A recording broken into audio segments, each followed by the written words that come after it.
Boundless Authenticity Podcast. Thanks for tuning in to another episode of Boundless Authenticity. We have a return guest today, Marguerite Rigoglioso, and she is the founder of the Seven Sisters Mystery School, a world-renowned teacher of sacred knowledge, and the foremost authority on the history of virgin birth. A trusted mentor to people on healing and spiritual paths, she draws on her decades-long research and experiences with Mother Mary and Mary Magdalene to help uncover their hidden, timeless teachings and apply them to our present-day needs. Marguerite is also the award-winning author of several books, including The Secret Life of Mother Mary, Divine Feminine Power for Personal Healing and Planetary Awakening, and The Mystery Tradition of Miraculous Conception, Mary and the Lineage of Virgin Births. She lives in Western Massachusetts. You can find her at sevensistersmysteryschool.com, and more links will be provided in the show notes. So Marguerite, how's it been going with you since we last spoke? Well, it's been going the way it's been going for everyone else, which is crazy at times, exciting at times, really difficult at times. It's just been a time of constant evolution and change, and feeling the intensity of what's going on at every level, personal, physical, relational, all that. So I'm in there. I could have just said, it's been going great, but, I'd be lying. But in some senses, it has been going really well. So, that's true, but there's more to the story. I find it's more comforting when the guest is being authentic and they're like, okay, yeah, my life is effed up too. Don't worry. I mean, there's just so much happening for people. It's like we can feel that intensity like a vibration that is increasing and increasing. Good way of putting it. Yeah. I'm very curious about what goes on at the Seven Sisters Mystery School, and I'm very curious about the Mother Mary and Mary Magdalene connection. So today, I would like to jump straight into that.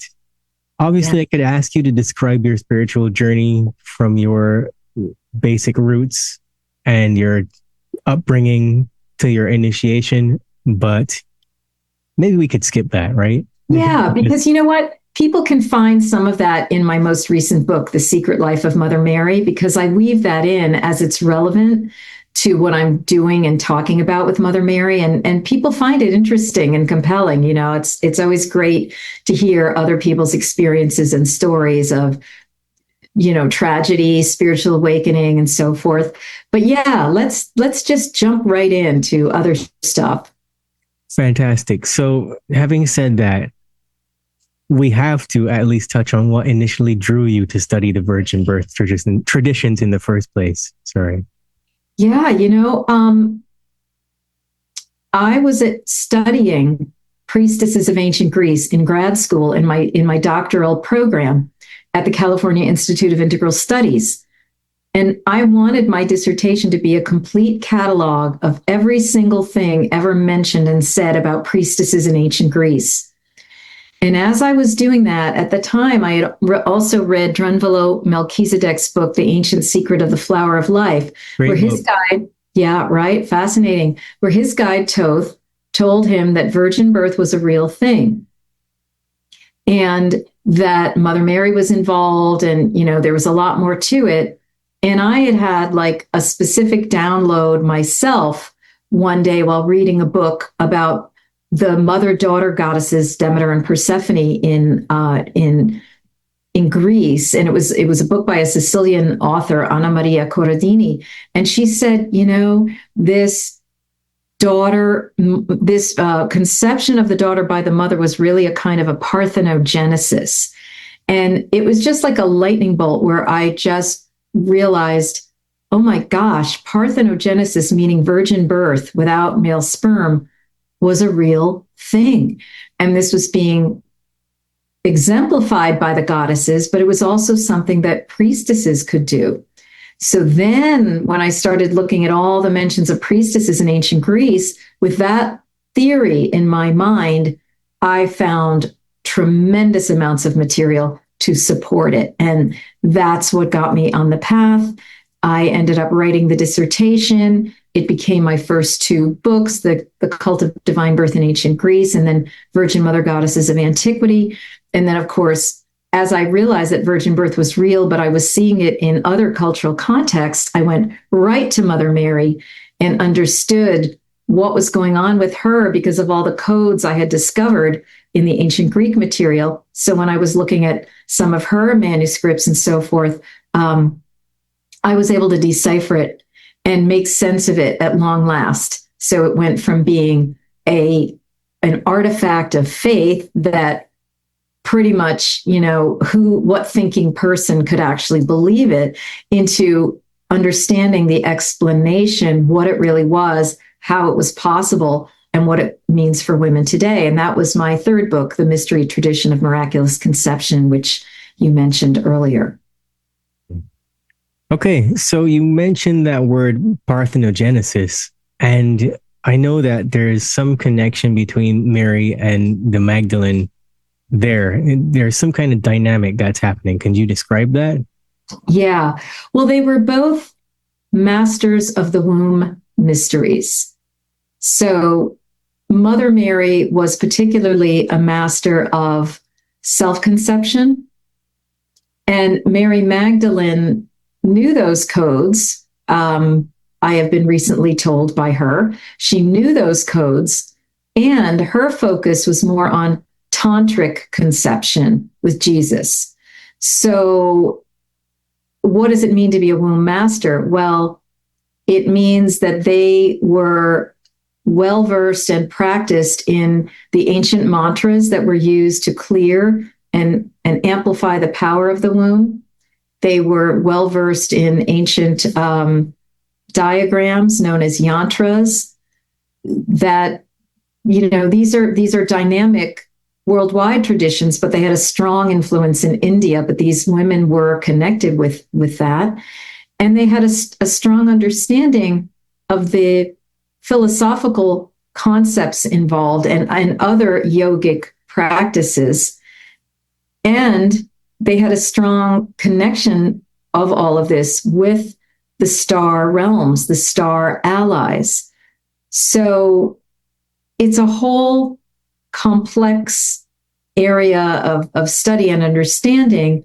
But the short story is they knew what was going on with the womb. They knew how to use the light matter interface. They knew how to work with interdimensional beings in order to bring in higher level holy avatars, if you will, to the planet, like Jesus, and then like the child or children of Magdalene and Jesus. So as to elevate the planet, you are always using divine birth as a means of bringing in an above average, well above average, like really a divine master being, to walk among the people, teach them, remind them who they are. And these beings have come at critical times when humanity needs a boost and an uplift. And this has happened in numerous cultures around the world. Mm-hmm. Okay, so having said that, is it safe to assume that in the upcoming Mary and Magdalene Priestess trainings, you're covering this material, how to do these things as well? Right. So what I'm covering there related to this is basically the information as it is explained in the ancient texts about this process. And there are some additional womb activations that will be happening in the training. And then separately, though, there's a whole other course that I have on the Holy Womb Chakra teachings, which takes people through the actual processes of learning and using the mantras and the yantras for their own purposes of clearing and healing heartbreak and becoming soulmate ready, learning how to conceive a divine child according to that tradition, which is really more of a tantric union between man and woman, and so forth. So I help women to fill in a lot of the gaps of the knowledge, and women then can take it the rest of the way. there are still codes that are coming in. There are people who are hearing about this now, or who are in midstream with it, who are going to be bringing through more of these understandings, more of these tools, more of these techniques, right? So this is a big leap forward for womankind, and yet it is, a part of the path that is continuing to unfold. So the training, yes, is very exciting, and there are many other aspects that we focus on to help women awaken their understandings and their abilities, their priestess abilities. Okay. It seems like it is quite timely, given the reclamation of the sacred feminine and whatnot that's happening. So my question, though, is can you go a little bit deeper into, I guess, the inner workings of the esoteric practices, such as the womb chakra stuff? Yeah, sure.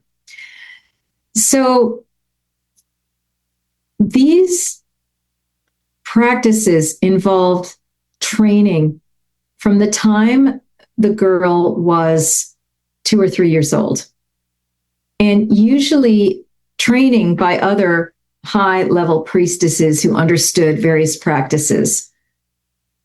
And usually these women were coming in through lineages. For example, Mother Mary was born this way, virgin fashion, by her mother Anne, something that gets very obscured in the Christian tradition, relegated far off to the realms of legend, okay? But it is there in the ancient materials. And so what I discovered is, like, here's a kind of a list of things that the girl and then the priestess, who was becoming a priestess, had to learn about or had to do. First of all, they had to have a very refined diet that was, probably vegetarian, probably was, quite a bit focused on prana rather than even anything physical. They had to work with mantras, chanting and chanting and chanting and chanting mantras, each of which mantras are like a string of angelic syllables. So when you're chanting a mantra, you are calling in those angels that are associated, and you've got an array, like a necklace of angels that are working with you in any given mantra. And each mantra has a different purpose. So, several of them are to clear the womb and so forth, right? They may have been working with sacred medicines to open their consciousness and support them in having the interdimensional seeing needed to go into a ceremony and then literally have a light conception. They were working with the light matter interface. They were working with probably sacred sound, either through the mantras or through other means, vibrations. And they were working with angelic presences, which is where we see the angel Gabriel come in, who was working with Mother Mary and announcing that she had achieved this pregnancy. It's almost like there needed to be a presence there saying, okay, stop, you've done it, right?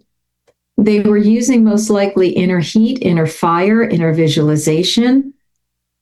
And, there were other kinds of approaches and mechanisms. Now, one thing that we hear about Mother Mary, and I explain this in more detail again in the mystery tradition of miraculous conception. Mother Mary was said to be weaving at the time of the conception of Jesus. So we know right there that's a technology. She was really doing something other than just thrusting a shuttle through a, weaving loom.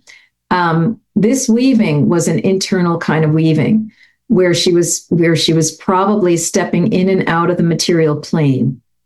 And she had already, through lifetimes of practices, been very skilled in bringing her yin and yang together, bringing her polarities of masculine and feminine together. in the Essene mysteries and others, they talk about the bridal chamber as being the supreme mystery, which was a ritual in which a person would bring their masculine and feminine together, bring their good and evil together, bring their light and dark together, right? And so we can guess and surmise of what were pieces of that Essene bridal chamber ritual.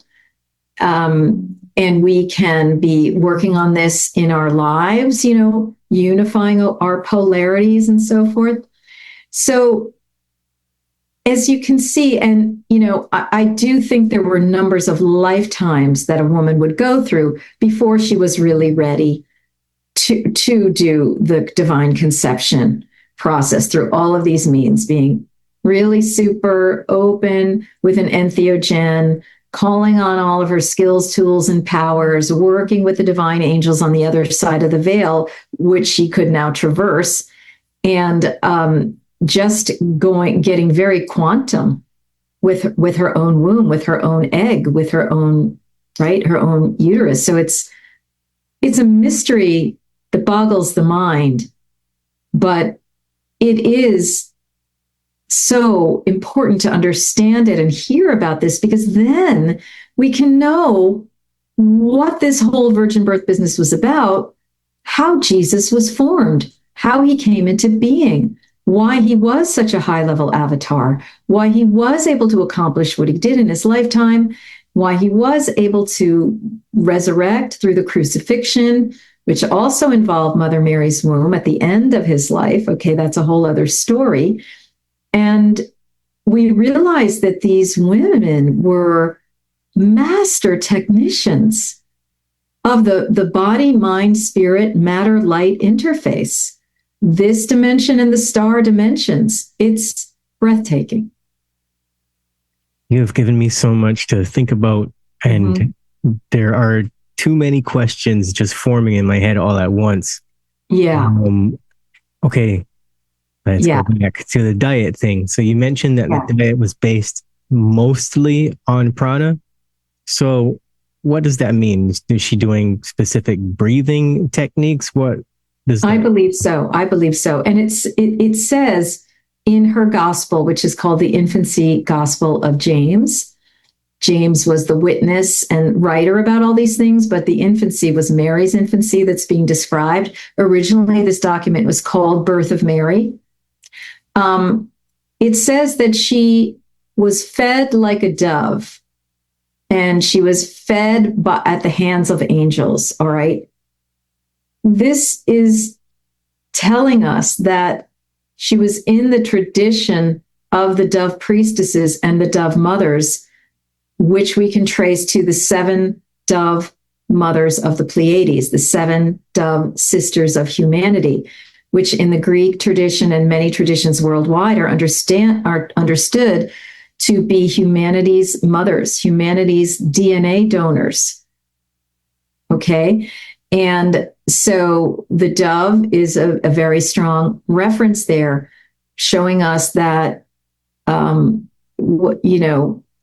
whatever she was doing, she was receiving it as a very high level priestess. Okay. So earlier in that gospel, it said that her mother did not allow anything impure to touch her lips, that her feet never touched the ground, and so forth. So what is a purification diet? I mean, we can imagine, we know from the Essenes that they were like eating a certain kind of very high density nutritious bread and water, and sometimes hyssop. So I think, which is an herb that can be used to flavor. So I think that might be a clue as to what Mary was eating. I mean, obviously, originally she was eating the breast milk of her mother, but once she became able to eat with her mouth, it would have been, what she was eating would have been very, very careful. And we have these other references to things like manna from heaven. And, so when we put it all together and when we use our noggin, we realize that, okay, she was eating very powerful things that, again, might have also involved use of herbs that were hallucinogenic. Okay, so it may be that she was getting used to that kind of thing from very early on. And when we see like these dietary rules and regulations in the Hebrew tradition, it's like that might be several generations beyond what Mother Mary was doing, right? And if I just tune into it intuitively, because I never like have fully looked at this, whatever the superfood was of the region, that's what she would be eating. Whether it was called this hori, manna from heaven, or whether it was some level and combination of herbs and greens and so forth, we have to know it was purely from the land. There were probably oils, the olive oil would have been a strong base with all of this, but most likely she was not eating animal products, certainly not meat, right? And I think there's, again, a good case to be made that she was being trained on breatharianism or prana intake, because that is the original form of human nourishment. It was prana, meaning breath, a kind of when the dimensions were not as thick as they are now, the breath could provide a nourishment that didn't require the sacrifice of plants and animals. And then as the dimensions became thicker, we had to go to plants. And then as they became thicker, we had to go to animal products. And then as they became thicker, we had to go to animal bodies for some people. So yeah, that's what I would say about that, being based from my historical knowledge and from, what I'm intuiting at this point. And again, I feel that anyone hearing this who gets curious and lit up and stimulated by this may be your road. What were and are the original nourishments and nutrients? How can we reestablish them? I know that there was the Hippocrates Institute that was very much focused on wheatgrass, right? Wheatgrass drinking. We know that spirulina from around the world is very nutrient rich, and it feeds us in other, many dimensions. Okay.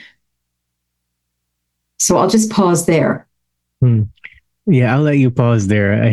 I won't ask any more questions about that because we have to cover other things, and it can go quite deep. And to my mind, there is a difference between an entheogen and a psychedelic.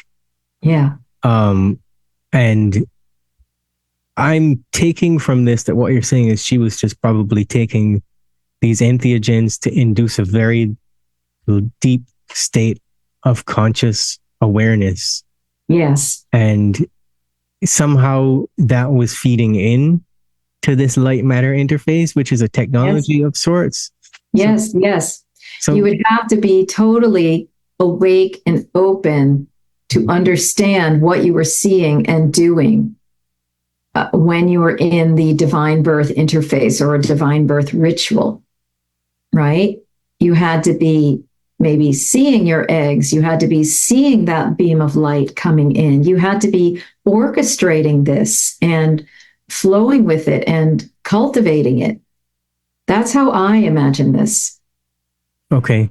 And at the mention of the angelic presence, so besides Gabriel, who would you think would be present there?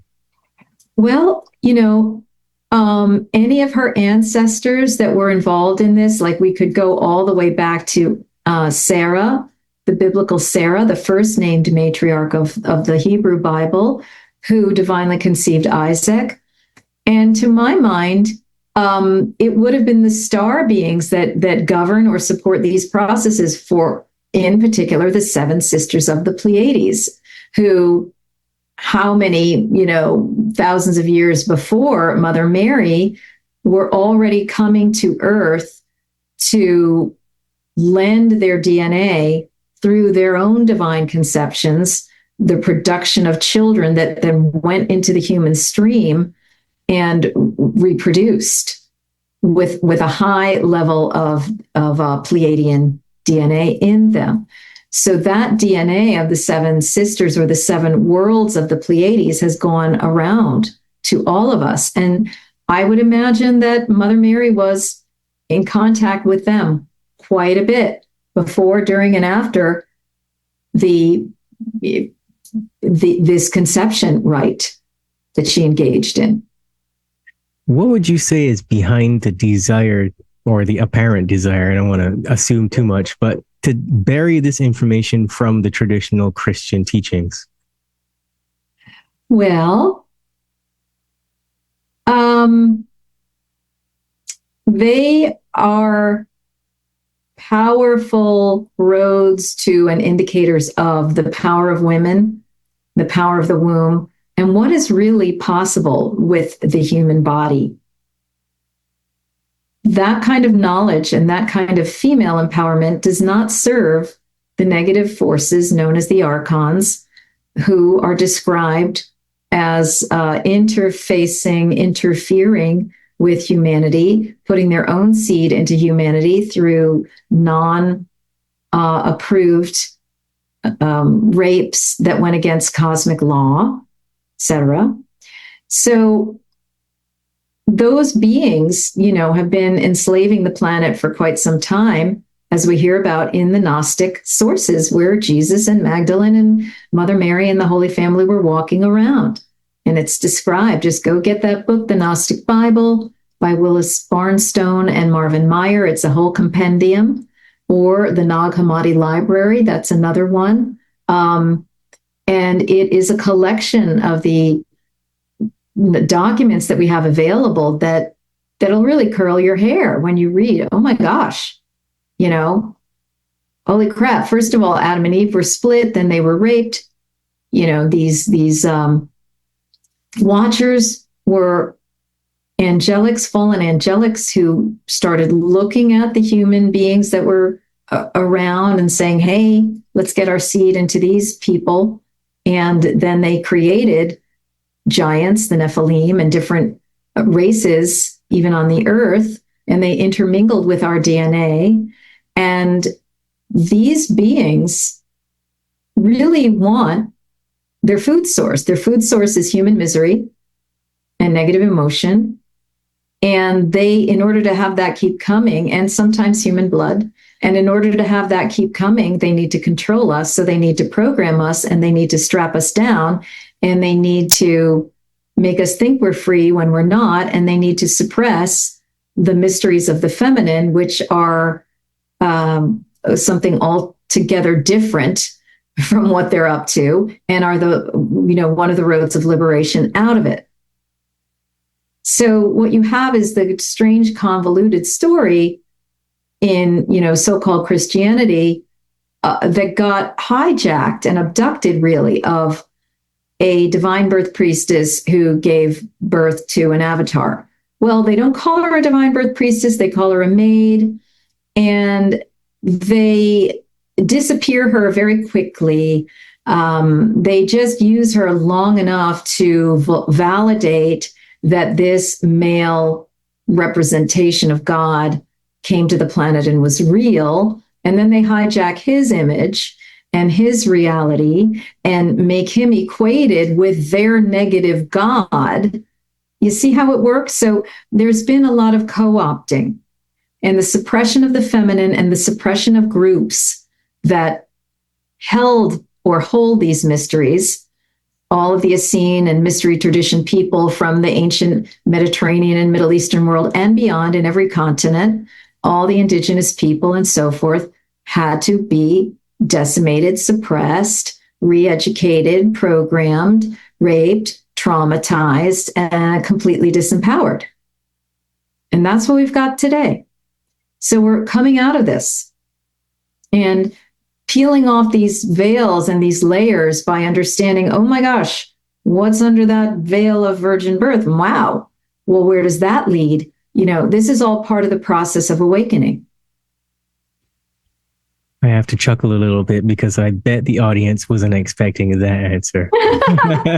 I know. And, last time we started going on to the negative influences on the planet as well. But this is giving a little bit more of a context of how the Sacred Holy Family, the Christos Sophia mission, understood that that's what was going on, and they still understand it.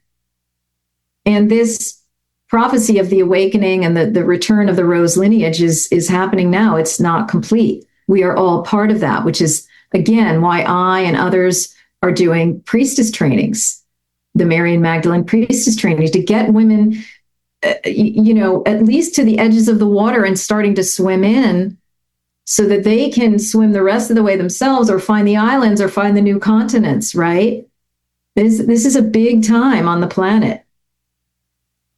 I tend to get a little bit negative on this show for a purpose, because I don't want people to take their eyes off the ball. I want people to look at it, because we all have a part to play in this. Like you said, we all have to make changes. You can't just know that you have a wound, that it's time to change the bandage, and then you don't do it because you don't want to look at it, right? That's right. That's right. I mean, we do have to take a look at some challenging things on our planet. And the fact of the matter is, the proof of how challenging it is in the trauma and suffering that we've all had. So that's just not normal on any planet. That's the result of implanted trauma mechanisms that just go on generation after generation. This is not the way it's meant to be. It is meant to be an Edenic Lemurian realm, right? We probably talked about that last time as well. And so the Marys, the Magdalenes, the Christos men are all about that. And they are but one grouping to support us. There are other cultures who would have other families of beings, or maybe just call them something differently. Again, this is not about the re-Christianizing or recolonizing of the world. It's just saying, look, here is a really helpful grouping of interdimensional beings whose names are familiar to you. Their mission has gotten through all of that negative programming that you went through in church, blah, da, da, da, da. And let's get under this, and let's work with their esoteric knowledge and help out with this process, as you're saying, this healing, this awakening, personal and collective. Well, I love conversations like this. Obviously, I can only have conversations like this with you, because you're the boss. But, the women's empowerment movements have been hijacked so many different ways that we need to push this information. And me as a man, I'm very interested in having this information out there, because people need to see that it's more than yoni steaming. That's right. Involved. It's more than women good, men bad. Women equal Lemuria and everything good, and men equal patriarchy and everything's bad. No, like, we have all been reamed. Okay. And some people have gotten by with a sense of privilege, or they've managed to get coping mechanisms and figure out how to get some level of power on the planet. So that's all going in there. And with women and women's movements, that can happen too, because the shadow is so alive and well. We're in duality. It will bite you in the butt if you're not aware. If you think you are a guru and you're beyond any issues or negativity, well, you better take a double look, because maybe you are raping your students. Maybe you are buying Rolls Royces up the wazoo. Maybe you are getting tremendous amounts of funds of money for no exact reason. So this is what I'm saying. And we can see this in any group that means well. Eventually, these negative forces, they know how to infiltrate any group that means well, any movement, any, feminism, women's spirituality, indigenous rights, different movements for different races and things like that. Wow. Anything can be infiltrated in the back door, sometimes the front door, and the whole thing turns into its opposite. Witness a few things going on in a certain part of the world that have been public recently in recent months. You know what I mean? The thing can turn into its opposite by the force of these beings. It's called enantiodromia, where the Ouroboros eats its tail and flips and becomes its opposite. Jung referred to that. And so we have to watch out when we're starting to get so militant and justifying the torture and killing of other people or whatever we're doing, justifying, sleeping with students, whatever it is. Okay. So we have to stay aware. And one of the main ways of staying aware is to go into our meditations, check into our own behaviors. Are we engaging in self-love? Are we engaging of love with others? Are we engaging in discernment, right? And see, all of these things are part of what we look at, explore, and study and develop in the Mary and Magdalene Priestess training, because I help people go through the virtues. Remember the virtues? It's like these horrible sounding things like chastity, prudence, And I kind of redefine it for everyone and just say, what do we need from this? What is the good part that we need to cultivate in ourselves, right? And how do we turn judgment into discernment, right? So we are at an all points level when we are starting to develop ourselves in this way. And it does take quite a bit of mirror looking. This is why there was a mirror in the ancient world. It was the reflection of the self, both you as the divine and showing you yourself if you're starting to get out of hand. Right. We're all responsible for that because most of the time we're projecting it out to other people. They're out of hand. They're bad.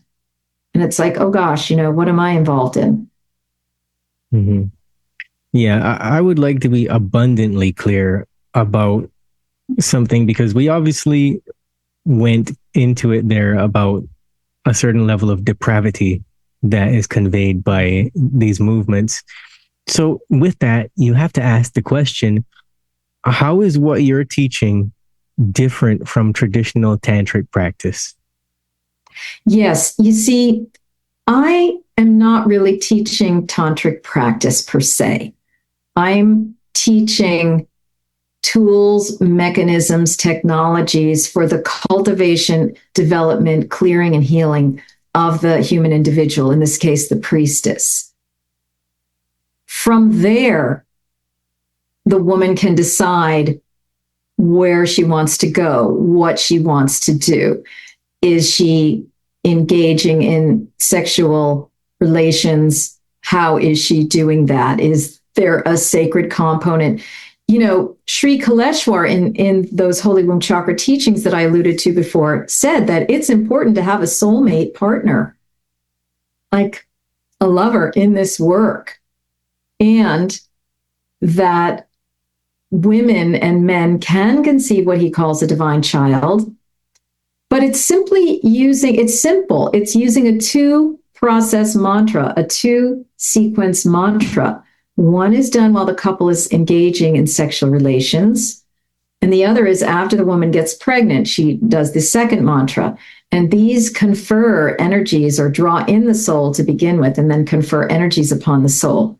So I'm not offering any techniques about positioning or breath work in sexual union, or, it's like there are experts on that. And I leave that to them or some of the women who've already studied this or want to develop that. I am more teaching about a whole system from the heart, an open Sophia consciousness perspective, and womb from the perspective of the powers that the womb has. Sometimes it's related to sexuality and conception. Sometimes it's in addition to that. It's different. Okay. So does that explain, maybe give you an inkling or? Yeah, I understand what you're saying. I'm hoping Okay. that the audience gets it. Okay. Yeah. I mean, I honor people who are working with partners or couples in a kind of a way to mirror perhaps what Mary Magdalene and Yeshua were all about in their sexual relating, right? Because there is such a deep desire for us to come together in divine union with another person. That's a very strong leaning. And what I've learned is it's because we were originally one sex and we were split. That's in the Gnostic Gospels. And so that deep longing needs to be understood from many angles, because it's not just about two people coming together, a man and a woman. Ideally, what you want is two people who've gone through the bridal chamber and are whole coming together. That's a different geometry, right? So I'm just exploring with you, various ideas that are related to some of what you're talking about, I think. I understand. I appreciate the answers. Mm.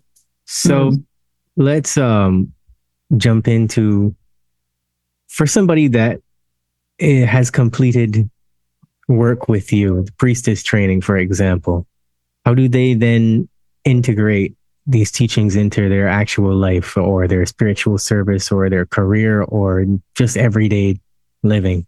Yeah. Well, they start doing so from day one, because it really has to do with what is the quality of your life? What is the quality of your meditation life? How are you feeling? How can you start feeling better? There's a whole bunch of healings that we go through. They're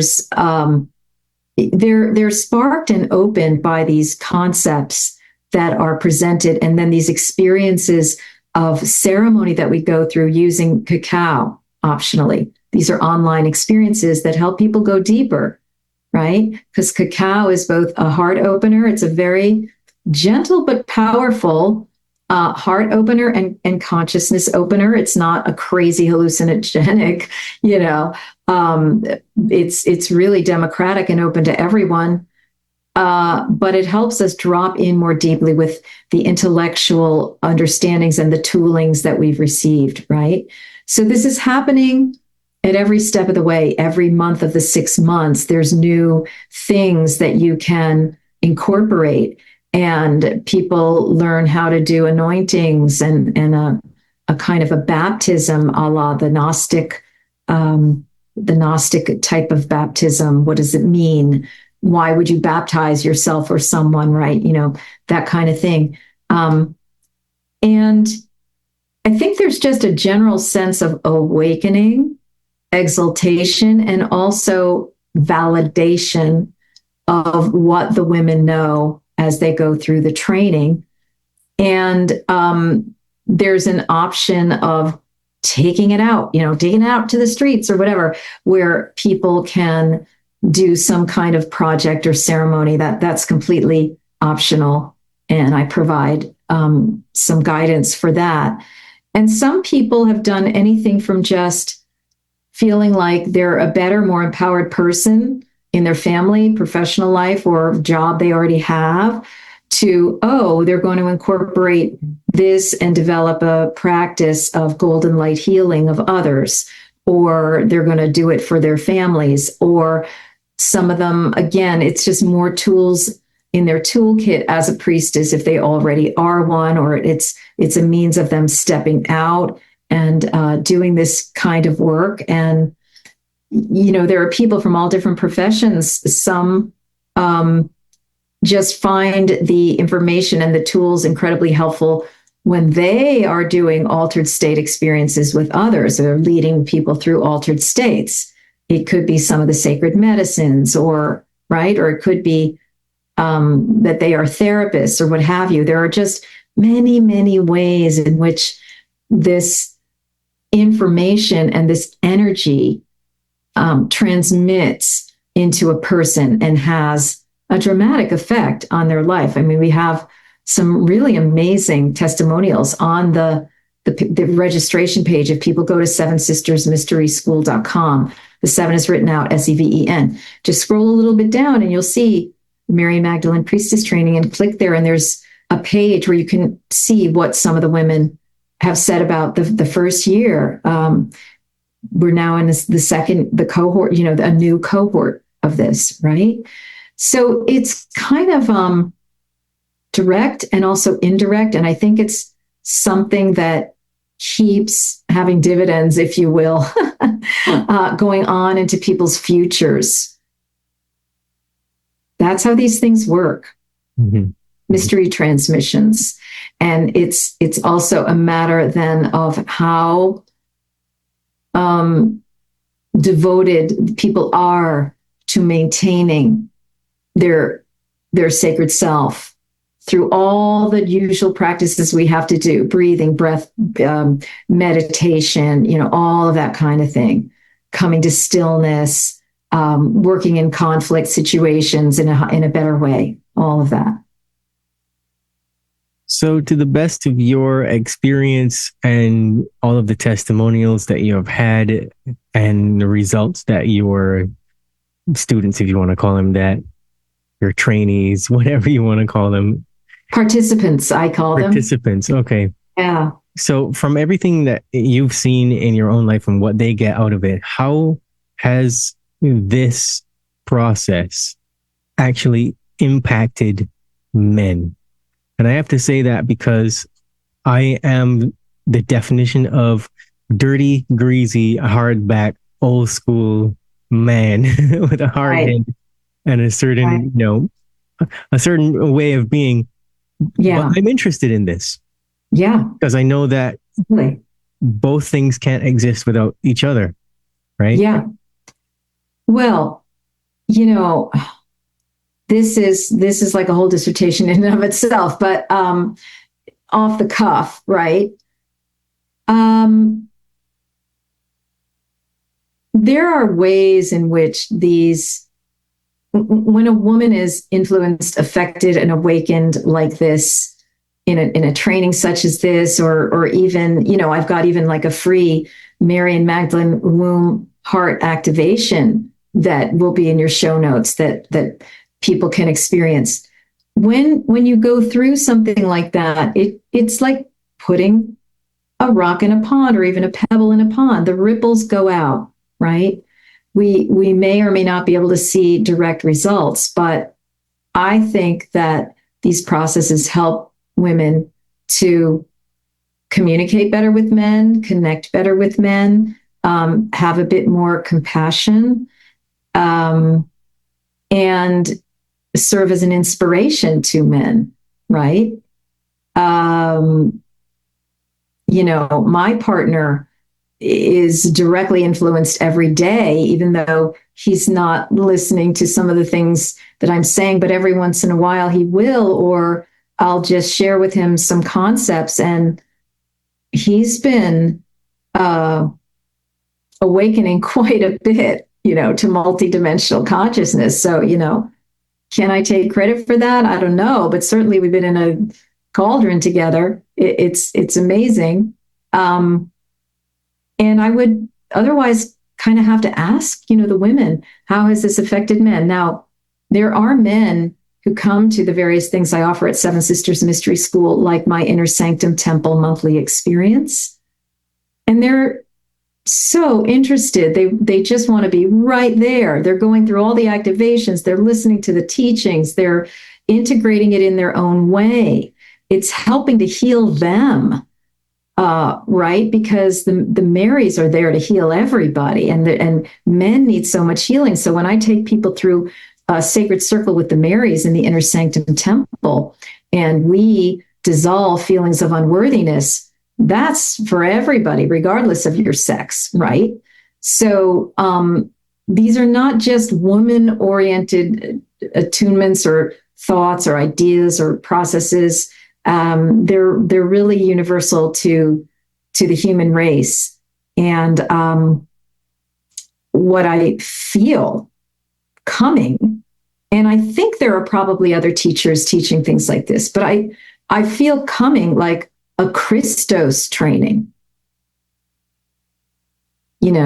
And I have taught things about and for men in the past, but I don't really feel like it's necessarily my path to do so. I feel like, that is really something that men would want to do more for themselves. You've got the women's mysteries, the men's mysteries, you have the ones that come together. But I think men are only just starting to reconstruct their mysteries and reconstruct their kingship power.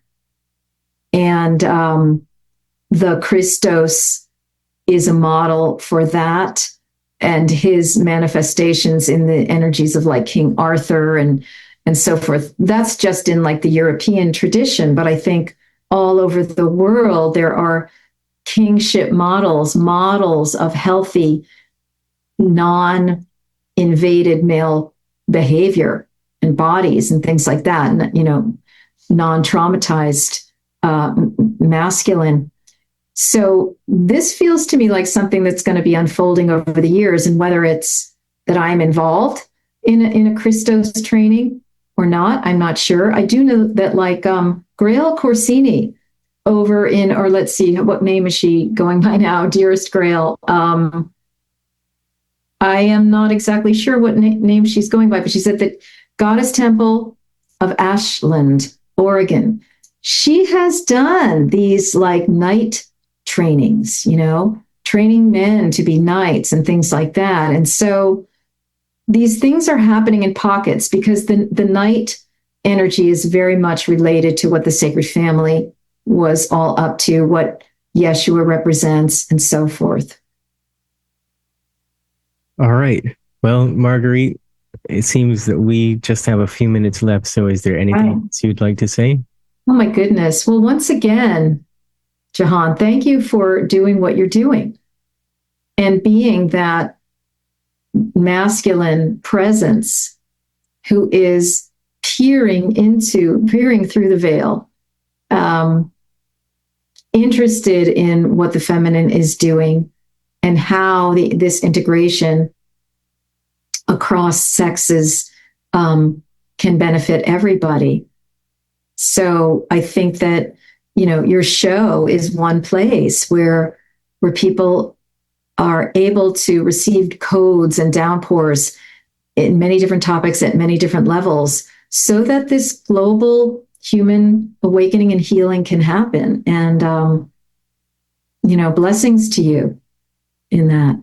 Well, thank you. You're also welcome. I will also thank my partner for being a positive female expression and who inspires me and keeps me curious every day. Oh, that's so wonderful to hear. Yes. It's great. We need and want more of that. Mm-hmm. Yes. So thanks for being on the Boundless Authenticity podcast. For anybody that's listening, I will encourage you to check out the links in the show notes and get your free Mary and Magdalene womb heart activation. You can also check out those monthly teachings at the, I believe it's the Inner Sanctum Temple. Correct. And you have that 6-month priestess training. So go click on it. Yeah.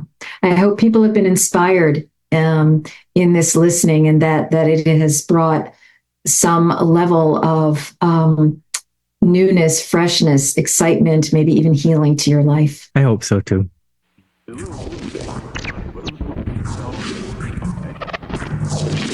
You're listening to the Boundless Authenticity Podcast, where we discuss everything related to the evolution of human consciousness.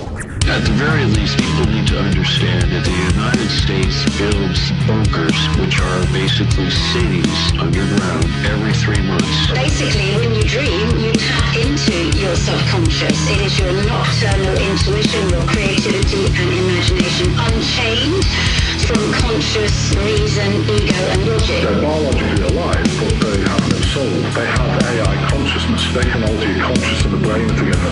We live in a multidimensional reality. Whether it comes through esoteric information in the spiritual realms, or the UFO people, experiencers, or mainstream through quantum physics and through mainstream science now realizing that parallel dimensions probably exist. We're all spiritual beings. We're all having these human experiences. We've heard that phrase over and over and over. But what does that really mean? You know, all the big questions of life, we have these answers inside of our souls. We're ultimately studying the nature of what it is to be human, good and evil, our psychology, how we think, and our health. That's why I love Bruce Lee's great quote, all knowledge is ultimately self-knowledge. The Boundless Authenticity Podcast.